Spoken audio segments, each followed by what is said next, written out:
प्रणाम सभी को। प्रणाम बेटा प्रणाम सबको जी, प्रणाम प्रणाम। प्रणाम जी, प्रणाम। हाँ, तो हम हमारा सत्संग चालू करते हैं। प्रणाम जी तो प्रभु जी।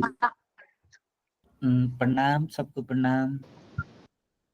प्रणाम प्रभु माधव जी। जी। आज का तो टॉपिक कितना अच्छा है ना, अजीब निकला आज तो। अगर आज का टॉपिक जिसको अनुभव के साथ समझ में आ जाएगा ना, उनको इस धरती में जितने भी शास्त्र ग्रंथ उपनिषद वेद किसी भी धर्म का सब कुछ पता चल जाएगा। अगर इसको, क्योंकि आप लोग इसको जो भी मैं कहूंगा उसको शब्द के अर्थ की ओर से नहीं कि अपने अनुभव की ओर लेना, तो आप लोग को ये सारी चीज आज ही पता चल जाएगी। बहुत अच्छा टॉपिक है।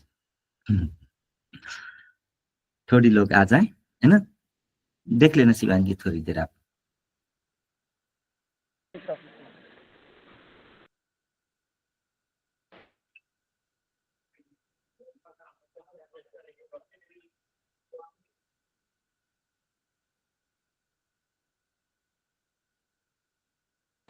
प्रणाम सभी को।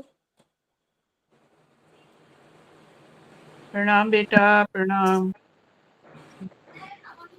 आज कौन संचालिका है? माँ ने। हम भी कर लेंगे प्रभु जी। क्योंकि आज जो भी टॉपिक्स में बात होगा ना शिवांगी, सब लोग गौर कर लेना। मतलब धरती पर जितना भी लिखा गया है बताया गया है वो सब कुछ बताऊंगा, जितनी भी देर लगेगा। तो इतना नहीं कि किताब में तो इतना है मैं इतने जल्दी क्यों बताऊंगा, क्योंकि अगर आप लोग को मेरी बात समझ आ गई वो पन्ना पलटाने का जरूरत ही नहीं है, यहीं पर निकलेगा सब कुछ। और जब वो पन्ना पलटाओगे तो आप लोग को वही चीज दिखेगा वहां पे, है ना। तो मैं एकदम रिक्वेस्ट करता हूँ कि आप लोग को मेरी बात शब्द की ओर की नहीं अपने अनुभव की ओर से एकदम समझ लेना। अगर नहीं समझा तो वहीं पर प्रश्न भी कर लेना कि इसका मतलब क्या है और इसको किस तरह, क्योंकि मैं चारों डायमेंशन से समझाऊंगा, step step step step step करके। ठीक है। ओके प्रभु। मीना दीदी आप थोड़ा सा म्यूट कर लीजिएगा। हाँ जी दीदी, आप ही करते हैं।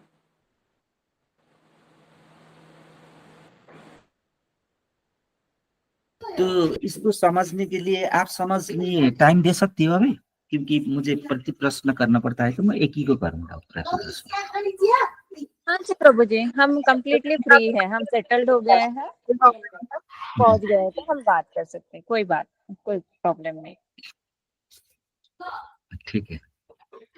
आज का प्रश्न मतलब आज का सत्संग का चर्चा का विषय था कि बुद्ध पुरुष और युग पुरुष कब कब आते हैं और उनका सिस्टम और नियम प्राकृतिक स्वरूप से कैसा रहेगा, है ना। हाँ जी प्रभु जी। एकदम प्रश्न तो समझ में आता है ना, एकदम क्लियर। हाँ क्लियर। अब इसमें एक युग की बात करते हैं तो एक युग में सारी चीज समझ आ जाती है। ठीक है।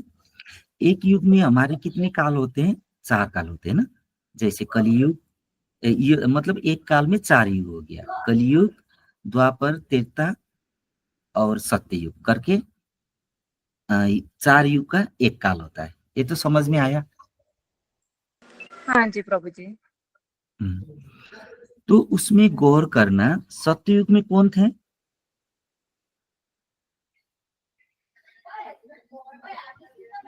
शिव थे राम। सत्ययुग में। रामचंद्र श्री राम जी। त्रेता में स्वयं शिव थे सत्ययुग में, क्योंकि उस टाइम कुछ भी नहीं था, वो ऊर्जा स्वरूप थे उस टाइम, मतलब फिजिकल बॉडी में नहीं थे, ऊर्जा स्वरूप थे। तो उस टाइम स्वयं शिव थे।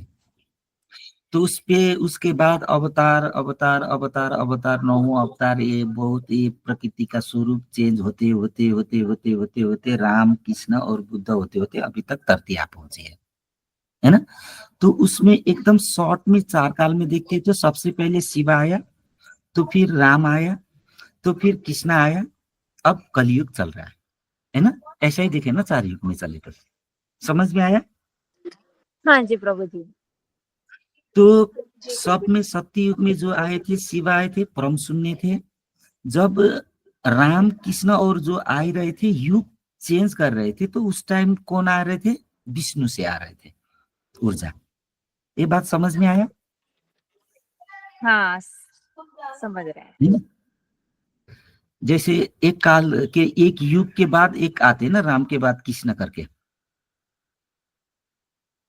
है ना? तो उसमें विष्णु आते हैं, लेकिन पूरे युग के लिए, पूरे काल के लिए फिर निर्माण करने और फिर डिस्ट्रॉय करने स्वयं शिव आते हैं। तो इसको कनेक्शन मिला सकती है, आप समझ सकती है इस बात को अनुभव के साथ? बताओ तो शिवांगी इस पर, क्योंकि इसी के अंदर ही सारी वेद ग्रंथ सब कुछ बना हुआ इसी के अंदर है। अगर इसको जो समझा एक बार बताओ तो शिवांगी आपने। हाँ जी प्रभु जी। क्या हुआ, सतयुग में हमारे स्वयं शिव थे, और जो स्वयं शिव थे वो फिजिकल फॉर्म में अवेलेबल नहीं थे, वो थे हमारे एनर्जी के फॉर्म में। उसके बाद मतलब ये कृष्णा, राम, ये सारे अवतार आते रहे, लेकिन ये जब भी युग परिवर्तन हो रहा था उस टाइम पे आ रहे थे, लेकिन ये आ रहे थे विष्णु भगवान की तरफ से। इतना हमें ऐसे समझा है प्रभु जी ने।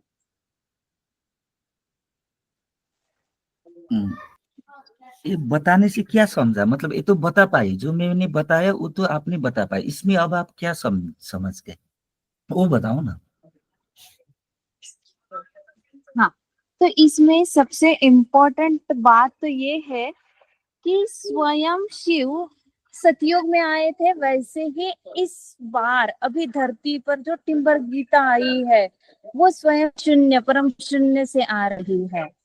वो अभी कलयुग में हो रहा है, तो ये स्वयं शिव से आ रहा है। अभी तक जो अवतार हो रहे थे वो लिटिल बिट चेंज थे बोल सकते हैं, उसके कारण वो तो जस्ट विष्णु भगवान की तरफ से आ रहे थे, लेकिन अभी जो कंप्लीटली चेंज होने वाला है वो होने वाला है, उसके कारण ये परम शून्य, स्वयं शिव की प्रणाम जी, तरफ सभी को से प्रणाम। आ रहा है।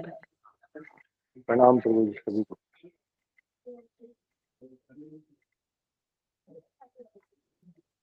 क्या ये सही है प्रभु जी?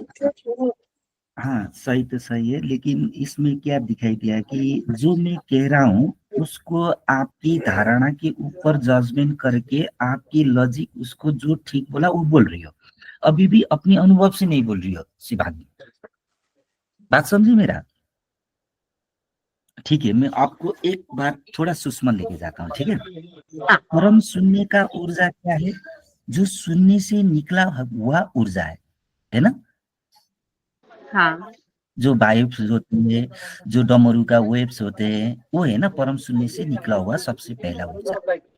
और विष्णु का ऊर्जा में क्या होता है, उससे निकला हुआ ऊर्जा से एटम, प्रोटॉन और न्यूट्रॉन बनता है ना, ब्रह्मा, विष्णु और महेश बनता है। तो युग परिवर्तन के लिए एटम, प्रोटॉन, न्यूट्रॉन मध्य का ऊर्जा काम करती है। तो ब्रह्मा, विष्णु, महेश का ऊर्जा, जैसे राम थे विष्णु का ऊर्जा, और राम के लिए हनुमान थे शिव का ऊर्जा, ब्रह्मा जो उत्पन्न होते रहते हैं। समझी बात, पकड़ में आया? और कृष्ण के बेले में क्या था, कृष्ण था विष्णु का ऊर्जा, और उसी में बलराम थे शिव का ऊर्जा, ब्रह्मा, विष्णु, महेश का। ब्रह्मा जो पूरा सृष्टि था, उनका बॉडी था, कॉर्ड था, सब ब्रह्मा है। वो समझ में आया? ये अनुभव में आया? शिवांगी थोड़ा बताओ तो मुझे, क्या आया इसमें अनुभव आपको? हाँ हाँ, ये जो होता तो परम शून्य से ही है सारी चीजें, लेकिन ब्रह्मा, विष्णु, महेश, ये जो विष्णु भगवान जी से जो आ रहे हैं, ये आ रहे हैं सिर्फ मतलब न्यूट्रॉन, प्रोटॉन इसमें से आ रहे हैं, लेकिन स्वयं मतलब आ तो वहीं से रहे हैं, लेकिन ये अदर फॉर्म में आ रहे हैं।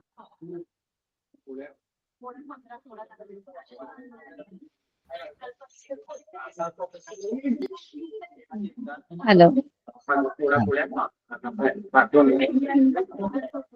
बस इतना ही समझ पाया प्रभु जी। नहीं, इसको और समझो।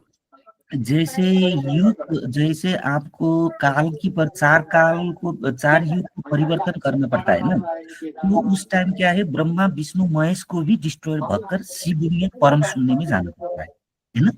ओके, समझ आएगा?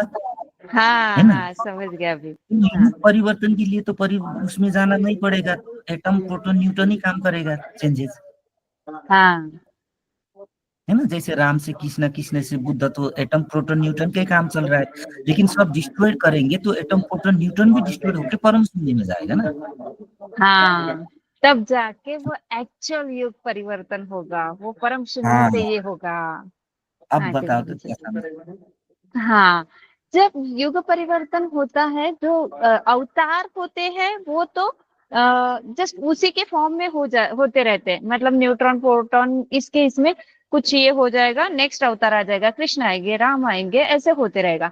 लेकिन जब हम बोलते हैं कि युग परिवर्तन हो रहा है, तो युग परिवर्तन यानी क्या हो रहा है एग्जैक्टली तो ये जो न्यूट्रॉन प्रोटॉन, ये जो अवतार है, राम, शिव, विष्णु, जो भी अवतार है, मतलब उन सारे चीजों को भी शून्य में जाना होगा सबसे पहले, तब जाके ये युग परिवर्तन होगा।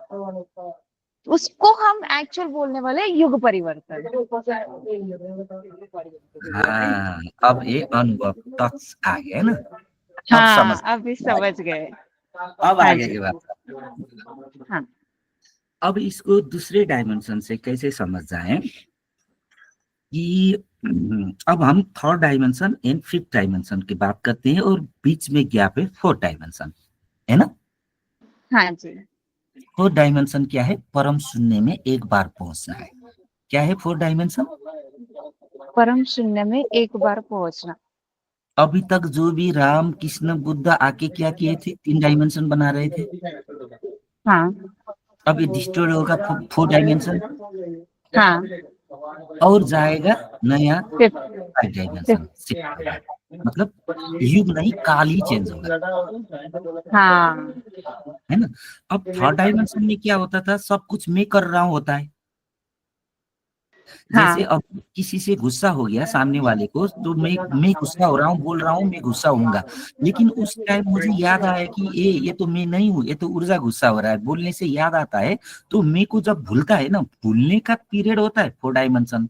अब उसमें क्या समझ लेता है? वो तो परम शून्य का ऊर्जा आके करवा रहा है, याद आ गया ना, परमात्मा करवा रहा है। अब हो गया 5 डायमेंशन। बात समझ में आ गई? हाँ जी प्रभु जी। ये तो पहले ऐसे मतलब 3 डायमेंशन तक तो ठीक है कि ये सिर्फ चेंज हो रहा है। वो लोग मैं कर रहा हूँ, मैं कर रहा हूँ, ये हो रहा था।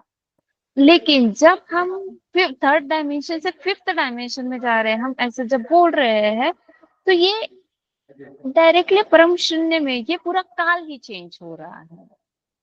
और ये सारी चीजें जब जाके सारी चीजें शून्य हो जाएगी, तब जाके काल परिवर्तन होने वाला है। और इसमें मैं ये चीज नहीं रहेगी। हाँ, जैसे कि पहले मैं था, मैं भूल के परमात्मा हो गया, वो तो दूसरा ही हो गया ना। मैं भूल गया, मर गया मैं। जैसे मैं माधव बोल के बोल रहा हूँ, तो मैं माधव भूल के मुझे तो परमात्मा ऊर्जा देकर बात कर रहा है, माधव मर गया ना। हाँ जी। तो यहाँ पर 4 डायमेंशन मर गया, और परमात्मा आ गया, 5 डायमेंशन हुआ। तो 5 डायमेंशन जाने के लिए शिव का ऊर्जा ही आके इसको चेंज करेगी। ये बात समझ में आया यहाँ तक? हाँ जी प्रभु जी, समझ गया। अब इसके अंदर ही सारा ग्रंथ, वेद, उपनिषद, पुराण है। अब इसको कैसे पकड़ोगी तुम शिवा जी, बताओ मुझे। इसी के अंदर इतना ही है बस। अगर इतना समझ गया तो आपको सब समझ में आना चाहिए। वो वेद, ग्रंथ, उपनिषद जो भी है ना धरती में लिखा हुआ, हाँ इसको कैसे पकड़ेंगे बताइए। हाँ जी प्रभु जी। तो क्या हुआ ना, जब राम आए, जब कृष्ण आए, ये सब लोग जब आए, इन्होंने वेद, शास्त्र, पुराण बनाए हैं। तो ये बनाए हैं, अब तक चल रहे थे, चल रहा था, ओके था।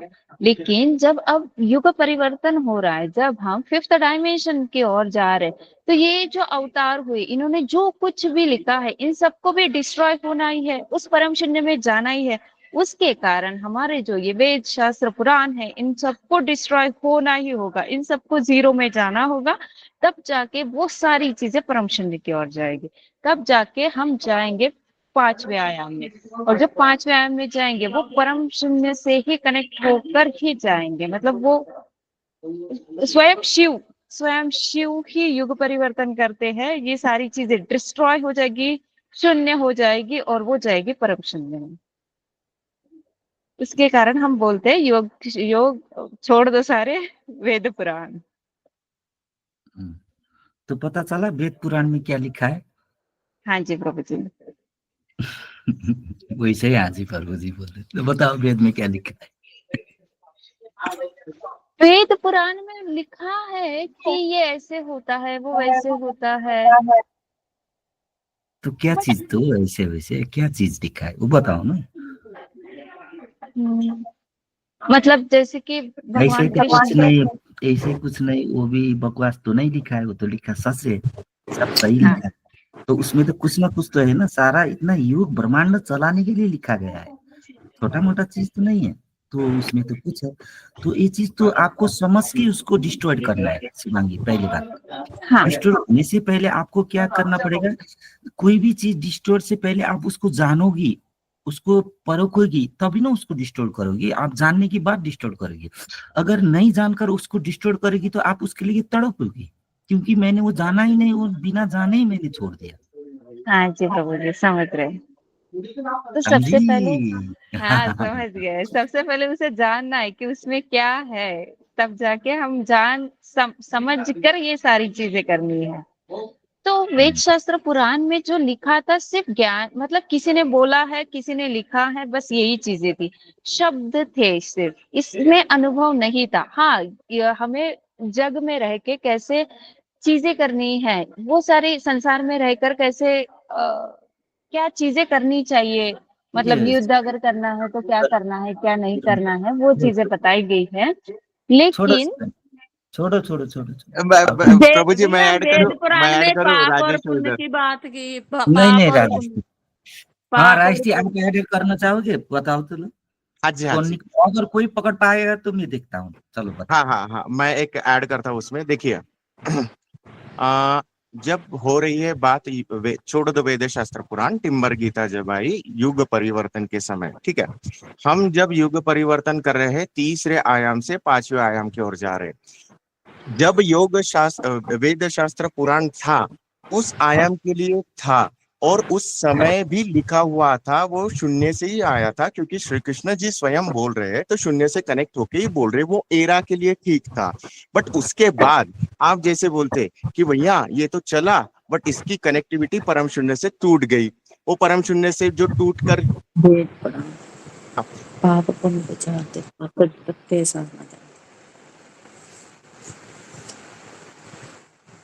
अरविंद माता आप म्यूट करो ना। ठीक। आवाज नहीं आ रही। हाँ, ये इससे आवाज नहीं आ रहा, इससे नहीं रहा, तो इससे बात करता हूँ। तो ये मतलब प्रकृति ही देखती है कि ये परम शून्य आगे भी परम शून्य की कनेक्टिविटी रहे, इसलिए प्रकृति ही कुछ ऐसा ये मतलब प्रकृति ही ऐसा कुछ करती है, डिस्ट्रक्शन करेगी। ये प्रकृति डिस्ट्रक्शन कर कर फिर आगे में जो आएगा परम शून्य से कनेक्टिविटी वाला आगे बढ़ेगा। इस प्रकार से ये चलेगा, इसीलिए साक्षात शिव आके ये डिस्ट्रक्शन करते हैं। तो छोड़ दो वेद शास्त्र पुराण, हम उनको डिनाई नहीं कर रहे, वो एरा के लिए, वो कनेक्टिविटी के लिए वो ठीक थे, बट वो जो चलते चलते आए उसके अर्थ के अलग अलग अर्थ बना के अभी जो लोगों में भ्रम कर लिया, लेकिन उससे भी सरल मार्ग फिफ्थ डायमेंशन में है, उसका डिस्ट्रक्शन होके नए आयाम में जा रहे हैं। इसलिए हमको वो छोड़कर स्वयं शिव आके डिस्ट्रक्शन करके आगे बढ़ रहे हैं। तो ये समझा, शायद करेक्ट हो ये। आप बताएं प्रभु जी। हाँ राजेश भैया, लोगों को बताने के लिए डिट्टू है, लेकिन ज्ञान नहीं है। बात समझो, अब इसको आप कैसे समझोगे? बात समझ रहे हो मेरी बात? मतलब यही है, अगर मैं बताऊंगा शब्द में यही बात बताऊंगा राजेश भैया, अभी जो आप बोल रहे हैं, ठीक है, तो बताने का हाँ जी। शब्द तो यही है, लेकिन ये भी आपको ज्ञान से नहीं आया, ये भी वायुमंडल से आया जी। इसका मतलब बताना तो यही है जो अभी बता रहे, यही है सत्य, इसका और सूक्ष्म जी रूप है जी जी। उसको। अच्छा। बात समझ रहे हो? हाँ, और सूक्ष्म जी जी। रूप है इसका। प्रभु जी प्रणाम, परमानंद बोलूं मैं कुछ? हाँ प्रणाम जी, प्रणाम, बोलिए जी। प्रभु जी जो आपने प्रश्न किया ना कि ये जो जैसे ब्रह्मा विष्णु और महेश है, तो ये बेसिकली तीनों जो अवस्थाएं, हम जो ऐसे बोले कि जैसे ब्रह्मा है वो क्रिएटर है, समय टाइम, तो वो हम फिर उसके बाद में पांचवें आयाम में जैसे विष्णु है, जो पालन करता है, जो पालते हैं दुनिया को, शिव जो डिस्ट्रॉयर है। तो हमें जो ज्ञान, जो ग्रंथियां बन जाती है, जो धारणाएं आ जाती है, और जो हम ये जो बिलीफ सिस्टम डेवलप कर देते हैं, इनको नष्ट करके ही, इसको ध्वस्त करके ही वो शिव जो है उसको खत्म करके ही हम आगे बढ़ सकते हैं ना। तो ये जो ज्ञान हमें मिलता कहाँ से? मिलता तो यहीं से ही है ना। तो हम जो हाँ, धारणाएं वो बना लेते हैं। ज्ञान भी ऐसा है, आपने बहुत अच्छा कहा। ज्ञान और ग्रंथि जो है ये एटम प्रोटॉन न्यूट्रॉन के अंदर ही आता है, ब्रह्मा विष्णु महेश के अंदर ही आता है। ज्ञान भी हाँ यहीं तक है, हाँ लेकिन परम शून्य ज्ञान से भी बड़े है। हाँ जी, तो उनको यहाँ नष्ट करेंगे तभी तो वहाँ, हाँ, जो ये अहम को ज्ञान यहाँ मारेंगे नष्ट तभी वहाँ करेंगे। हाँ, ये सारा ग्रंथि पूरा यहाँ नष्ट करेंगे, तभी तो वो नया शुरुआत कर पाएंगे और उससे भी आगे का, जी है ना। प्रभु जी। तो वह तो सही चीज हाँ, पकड़ गया प्रभु, थैंक हाँ, यू। पकड़ा तो बहुत सही पकड़ा। जय हो, यही जय एक हो। और सूक्ष्म पकड़ा आपने, और जी सूक्ष्म भाई। जी। सर ये वेद पुराण और पुण्य और पाप विचार दे तत्त दी सार नहीं उनमें तत्ते सार ना जानी। जो तत्त है, जो शून्य में विचरण करना है, तत्ते सार ना जानी, तत्त की बात नहीं की और पाप पुण्य की ज्यादा बात की हुई है इसमें। मेरे को तो थोड़ा ऐसा ही पता है। नहीं, वो तो कर्म कांडा में लिखा गया है, छोटा वाला है वो तो। वेद पुराण में और कुछ ही लिखा है। वेद शास्त्र और ये ग्रंथ जो रहते हैं, और जो मुस्लिम धर्म का, सारे धर्म का ऊपर ऊपर का जो ग्रंथ रहते हैं ना, उसमें कुछ और लिखे होते हैं, लेकिन नीचे नीचे जो मंदिर में चलाने के लिए जो परिपाटी चलाते हैं, उस कर्म कांडा बोलते हैं। उसके लिए फिर दूसरा लिखते हैं, तो उसमें आ जाता है कर्म फल, है ना, पाप पुण्य, जन्म मृत्यु पुनर्जन्म, ऐसा करना वैसा करना, ये नीचे में आ जाते हैं। हाँ जी, इसमें वो है ना भी तत्त, जो तत्त है, जो असली तत्त है, उसकी सार नहीं जानी उनमें। नहीं, वो तो लिखा है ना, वो शास्त्र में तो लिखा है, शास्त्र में लिखा है, वेद में लिखा है ना। वो क्या बोलते हैं, अद्वैत वेदांत में लिखा है, सारे में लिखा है। ऐसा नहीं कि नहीं लिखा है, लिखा है। एक्सप्लेन करने वाले नहीं कर पाए हैं, क्या एक्सप्लेन नहीं कर पा रहे हैं उन लोग। एक डायमेंशन से करते हैं, सारे डायमेंशन से समझ नहीं पाते हैं, इसलिए वो कंप्लीट नहीं होता। जैसे अभी राजेश भैया ने बता रहे, वो सारा एक्यूरेट सही है, लेकिन वो सही है तो वो अनुभव में फिर दूसरा आ जाएगा, लेकिन सुनने में वही आ जाएगा। जो अनुभव करके बोलेगा वो भी वही बोलेगा, लेकिन अनुभव के बाद उस समझ में आ जाएगा ये तो पहले मैं बोल रहा था और दूसरा है, मतलब वही है। अब शब्द में बोलोगे तो वही बोलना पड़ेगा, इस तरह होता है।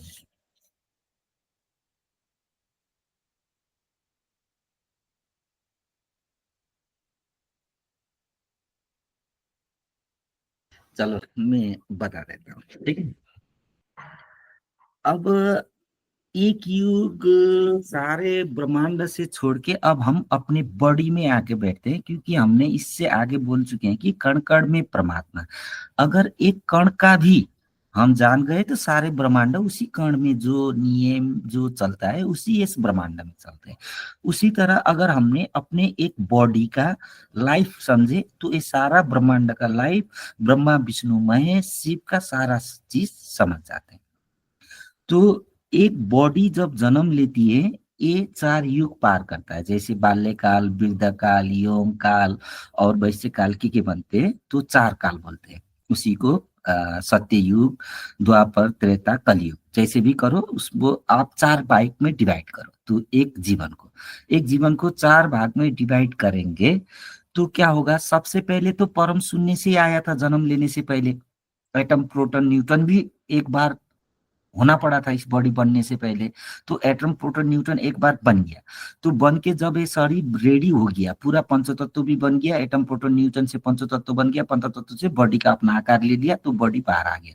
बाहर आने से इनपुट हमारे खाना खाते हैं, तो उसी खाना में ही फिर वही atom proton neutron Brahma Vishnu महेशी है उस खाना में, उसी खाना से फिर बॉडी में जाता है, तो बॉडी का सारा क्रिया करके फिर उसी बॉडी में बैठते हैं। तो 4 काल बिना ये बॉडी डिस्टर्ब होकर हम बाल्यकाल से वृद्धावस्था पहुंच जाते हैं। तो वहां पर सारे चीज अपना ग्रोथ, जैसे बाल्यकाल से फिर यौन अवस्था में आना, यौन से वृद्ध, वो सारे अवस्था में जितनी भी ग्रोथ है, तो 4 ग्रोथ में हो गया।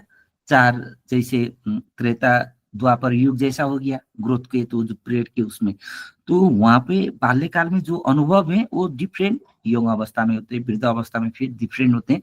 इस तरह डिफरेंट बढ़ते बढ़ते जाते हैं। इसका मतलब जैसे राम ने संपत्ति का वो किया था, उसमें आके मनस का किया, फिर भाव का किया, इस तरह बढ़ते बढ़ते बढ़ते बढ़ते जाता है। उसी तरह बुद्ध पुरुष भी युग के हिसाब से बढ़ते बढ़ते ज्ञान, पुराना ज्ञान को फिर थपने के लिए, ऐड करने लिए, 4 युग के लिए फिर नई बुद्ध पुरुष आ जाते हैं। और उसी 4 युग में फिर 7 चक्र और 7 आकाश को मेंटेन करने के लिए और विभिन्न आपकी जैसे शंकराचार्य का हुआ, फिर वो नानक का हुआ, इधर हुआ, ऐसे करके मिनिमम धरती को 7 फिर बुद्ध पुरुष को फिर अरेंज करेगी 7 आकाश के देने के लिए। और वो 7 आकाश के अंदर हम जब इस अध्यात्म में चलते हैं और ज्ञान प्राप्त करते हैं, तब हमको ज्ञान पता होता है। तो हमारे शरीर के अंदर बहुत सारे अनुभव होते हैं, बहुत सारे अनुभव, इतने अनुभव होते हैं कि कितने अनुभव हम पकड़ पाते हैं, कितने अनुभव नहीं पकड़ पाते हैं। यही अनुभव के बारे में लिखा है हमारे वेद में। और इन्हीं अनुभव का व्याख्या, इन्हीं अनुभव कैसे होते हैं, ये अनुभव का ग्रंथि कैसे क्रिएट होता है, ये ग्रंथि कैसे काटनी है, इसका कैसे कैसे करना है, एक पूरा सारे बात शास्त्र में लिखा गया है। और उस शास्त्र को लिखा काव्यात्मक शैली में लिखा है, इसलिए हमको वो कथा की तरह व्याख्या करते हैं। लेकिन अंदर है उसमें हमारे बॉडी के अंदर जितनी भी क्रिया होते हैं, अनुभव, जैसे सुख दुख, उससे अलावा भी आनंद का अनुभव, सचितानंद का, वही सचितानंद का हजारों अनुभव होते हैं। तो उसी तरह हजारों बुद्ध पुरुष भी जमीन में होते हैं।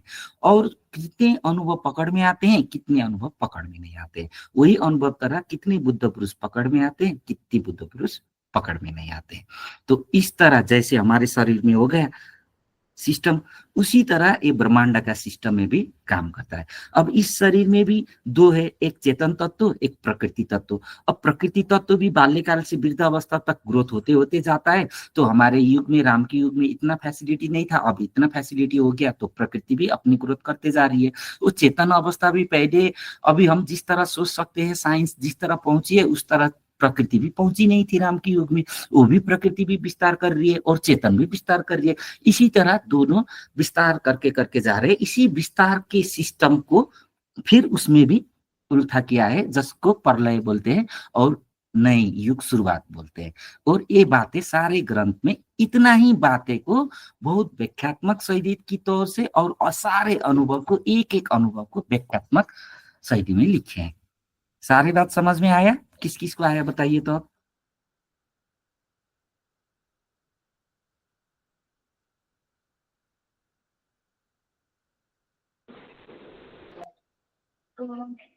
हाँ प्रभु जी, मतलब इसमें ज्यादा कुछ तो नहीं समझ में आया हमें।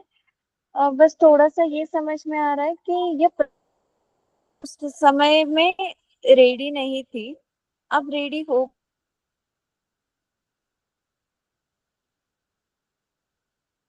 तो पुरुष धरती पर आए हैं और वो युग परिवर्तन अभी करेंगे, सब शून्य में जाकर।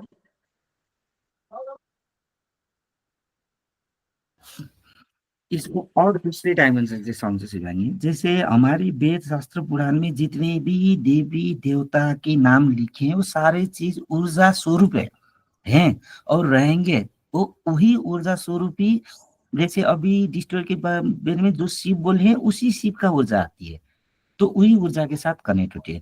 तो लक्ष्मी बोलते हैं धन संपत्ति की ऊर्जा है ना, खुश की, दुख की, अनुभव की, ये सारे ऊर्जाएं हैं, ये ऊर्जा है, प्रकृति स्वरूप है वो ऊर्जा। इसीलिए उनका वो ऊर्जा का नाम हमारे भगवान के नाम दिया है। समझी शिवांगी?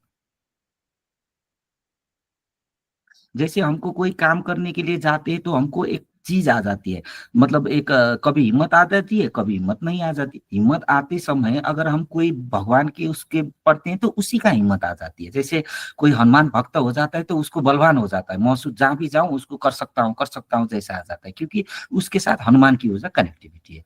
तो सारे भगवान के नाम जो बताए वो ऊर्जावान स्वरूप है इसमें वायुमंडल में। तो वो उसी मशीन के पास आएगा जिस वक्त उसको जो जरूरत है, तो उस तरह आता है। जो इस डिस्ट्रॉय करने के लिए भी वो मशीन जिसको जिस वक्त उस शिव का ऊर्जा देके जहां पे डिस्ट्रॉय, धरती में तो बहुत सारे हैं, तो मशीन पर्टिकुलर ना करके करती है, लेकिन धरती में उसको नियम कायम रखने के लिए वो अपने आप ही डिसाइड करती है, इसको ये करे, इसको करे, करे करे करे बोल के वो अपने आप एक साइड से उसको बनाते भी जाती है कहानी, दूसरे साइड में सारा ब्रह्मांड को मिलाते भी जाती है। जैसे होता है, कृष्णा तो आए थे, राम आए थे, एक युद्ध तो एक गांव में हुआ था, लेकिन उससे क्या हुआ, सारा ब्रह्मांड का भी बैलेंस हो रहा था। ऐसा नहीं कि राम के युद्ध में कृष्ण के युद्ध में कृष्ण की महाभारत वहां चली थी, उस महाभारत के पीरियड में बहुत सारे देश में युद्ध एक ही साथ चल रहा था। ऐसा होता है युग परिवर्तन के। और राम की पीरियड में ऐसा नहीं कि राम और रावण का ही चल रहा था, बहुत सारे देश में चल रहा था। और बुद्ध का पीरियड में भी ऐसा नहीं था कि शंकराचार्य के पीरियड में भी शंकराचार्य का ओनली चल रहा था, नहीं, ऐसा सब में चल रहा था। ऐसा जब भी चल रहा है ऐसा चलता है, लेकिन एक काव्य बनाने के लिए कुछ ही प्रकृति ने एक घटना तय करते रखती है और वो घटना को भी आगे बढ़ाती है। शिवांगी, समझा इसमें कुछ अलग सा?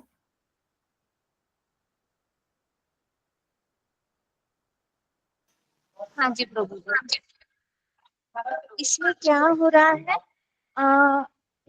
कि मतलब शायद है वायुमंडल में वो जो है सारे एनर्जी फॉर्म्स में है, तो जो जिसको जिसको जिसके प्रति अपना इष्ट मानते हैं वो उस पर्टिकुलर एनर्जी से कनेक्ट हो जाता है। जैसे अगर कोई शिव को बोलता है तो शिव की एनर्जी, अगर लक्ष्मी को बोलते हैं तो लक्ष्मी की एनर्जी से कनेक्ट होकर वो उस एनर्जी को महसूस करके उससे वो कनेक्ट हो जाता है। इतना हमें समझना है। तो प्रभु जी जो आपने बताया कि ये जो प्रभु जी ठीक है, परमानंद, आज का ये सत्संग जो है ना, बार बार सुन लेना, इसमें सारे चीजें अगर ये समझ में आए, पूरी चीज समझ में आ जाती है, कंप्लीट है एकदम। हाँ जी वेद प्रभु। शास्त्र पुराण सारे चीज इसी के अंदर है। पुराण कैसे बनते हैं, शास्त्र कैसे बनते हैं, और वेद में क्या लिखा है, वो सारी चीज इसके अंदर आ चुका है। अगर इसको एकदम बार बार सुन लेना और कनेक्ट कर लेना अनुभव के साथ इस रिकॉर्डिंग को। हाँ जी प्रभु। हाँ बोलिए परमानंद जी, क्या था?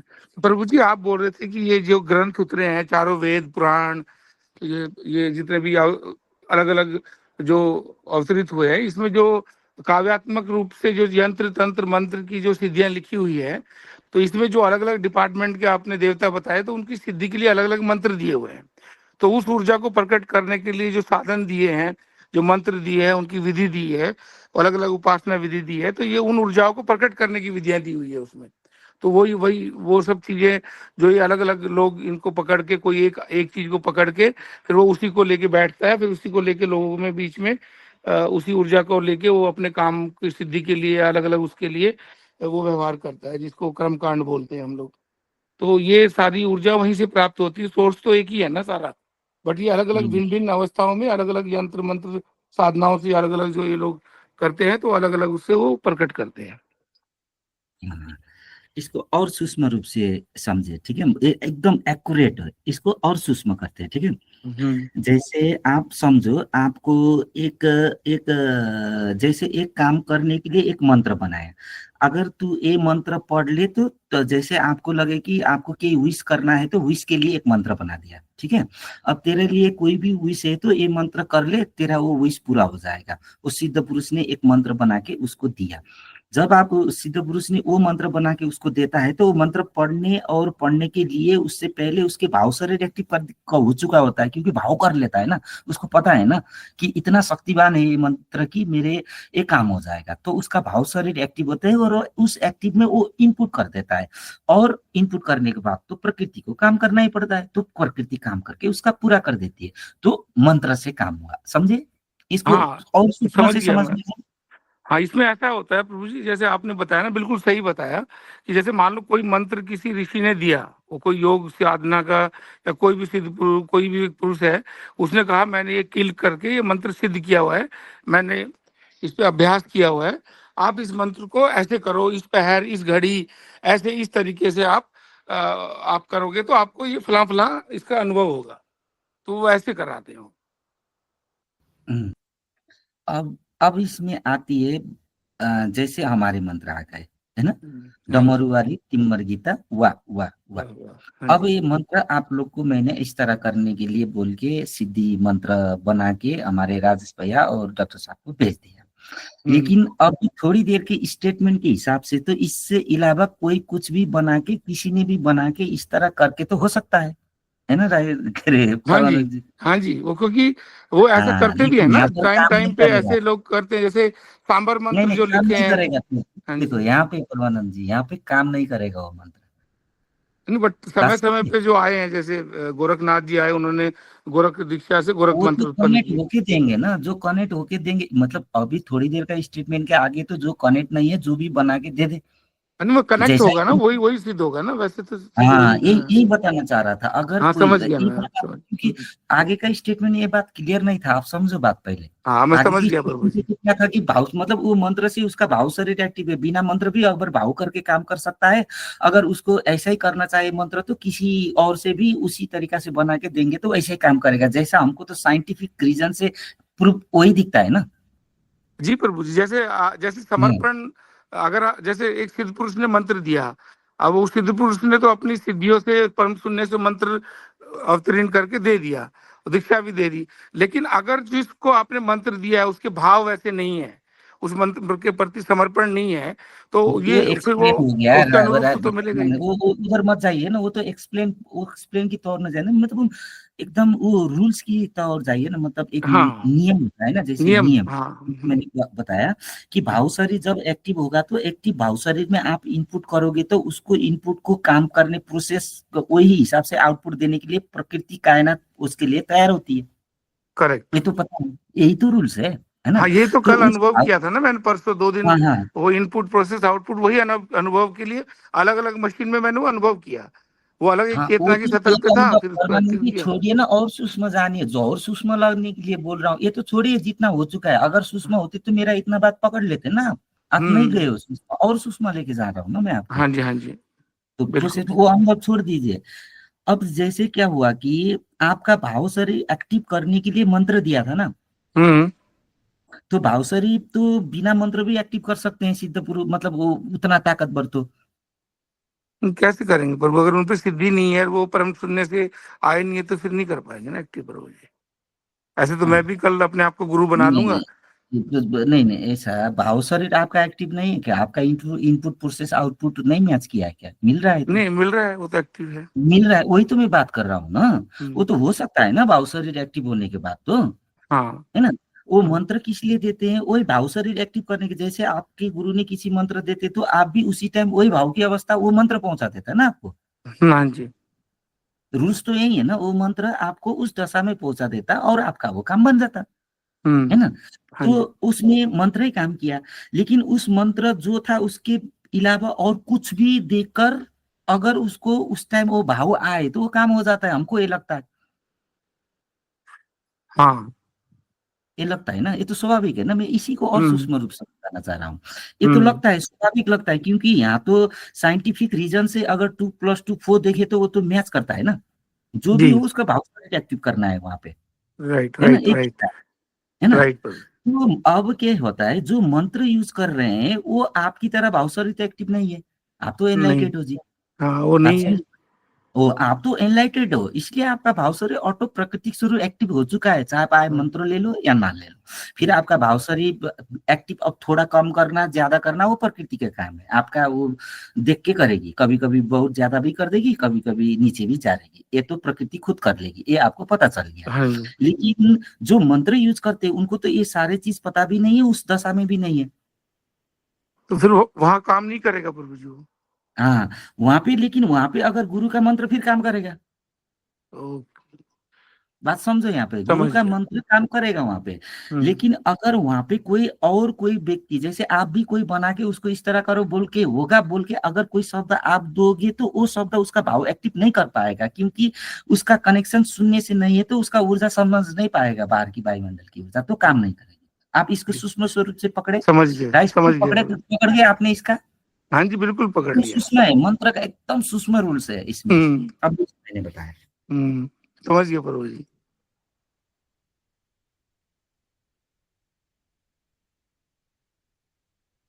तो पता चल गया, मंत्र निर्माण पता चल गया, युग परिवर्तन पता चला, बुद्ध पुरुष पता चला, ग्रंथ पता चला, वेद पता चला, उपनिषद पता चला, व्याख्या क्या है पता चला, उसमें काव्यात्मक कथात्मक रूप में है, लेकिन है तो अपनी शरीर के अनुभव और अंदर की जो होते हैं वो सारे चीज।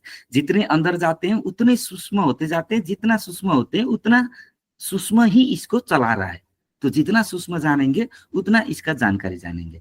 और लास्ट में जब सूक्ष्म से ये प्राकृतिक स्वरूप से भी परे जाएंगे, एटम प्रोटॉन न्यूटन से भी परे जाएंगे, तो अपना असली शिव स्वरूप देखेंगे। तो ये तो जो ब्रह्म शास्त्र विद्या बता दिया आपने प्रभु जी आज। अब जे भी यही है कंप्लीट चीज। अब ओ माय गॉड। अब इसके लिए क्या, अब फेटा बांध के पंडित बन के आओ चलो मेरे पैर पकड़ो बोल के, मैं ऐसा नहीं हूँ ऐसा हूँ बन के बताना चाहिए था, ऐसा होना पड़ेगा क्या? ओ माय गॉड, ब्रह्म शास्त्र पूरा प्रकट कर दिया है। इतना ही है जी। जी।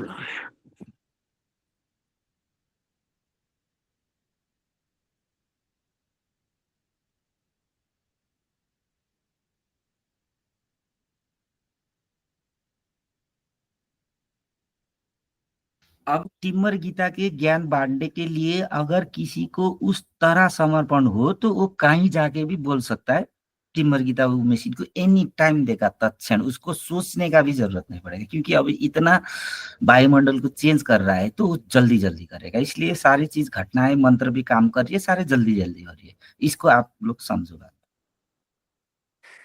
अनुभव भी कर रहे हैं प्रभु जी, हम तो अनुभव भी हो रहा है मुझे।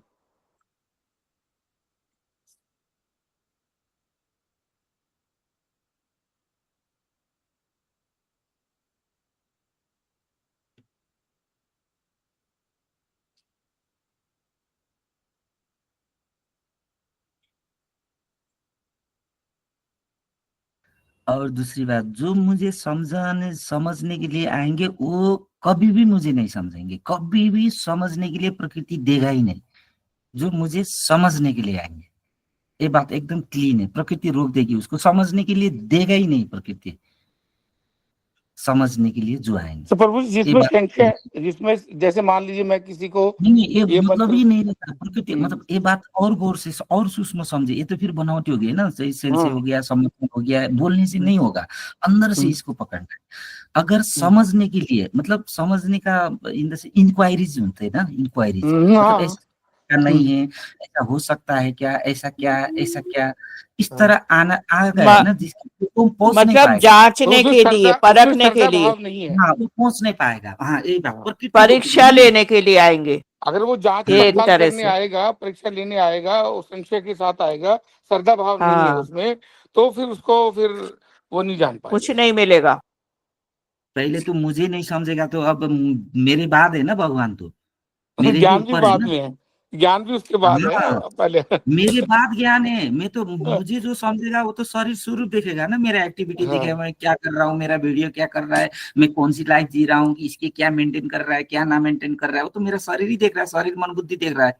उधर से तो क्या दिखाई देगा, मेरा शरीर मन बुद्धि देखेगा, तो वो तो ज्ञान तक ही नहीं पहुंचा है। जब ज्ञान पहुंचेगा तो शरीर मन बुद्धि से परे, शरीर मन बुद्धि कुछ भी करेगा, जो भी करेगा करेगा शरीर मन बुद्धि, वो तो जो ज्ञान में पूरा। अब ज्ञान में पहुंचने से वो मुझे समझ पाएगा। वो तो मुझे क्रिया में समझ अटक गया ना प्रभु जी, आप एक क्रिया, एक टाइम पे अलग क्रिया कर रहे थे, एक तरफ अलग क्रिया कर रहे थे, तो वो शरीर की क्रिया में अटका हुआ है वो, या तो समझ में अटक गया, क्रिया में अटक गया, तो वो श्रद्धा भाव तो उसमें था ही नहीं, तो फिर कैसे नहीं, होगा? वो तो ज्ञान से भी नीचे है ना, अब ज्ञान से भी नीचे है, वो तो बहुत, अब उसको तो मुझ तक पहुंचने के लिए बोले, ऐसा होता है ना, डॉन को पकड़ने के लिए नामुमकिन बोले, 11 जो मुल्कों की पुलिस पकड़ रही है। सही सही बोला। इंटरनेशनल डॉन लिखता हूँ मेरा आज आज आज मेरे मजा बेटे आता ने है। भी देखा था, लिखा हुआ इंटरनेशनल डॉन। और गाड़ी भी एक बैकग्राउंड में जो पहले देखी थी काफी एक्सपेंसिव थी, तो इम्पोर्टेड ही लग रही थी मुझे तो। Oh my God. हाँ BMW था, X3 हाँ। चढ़ते थे।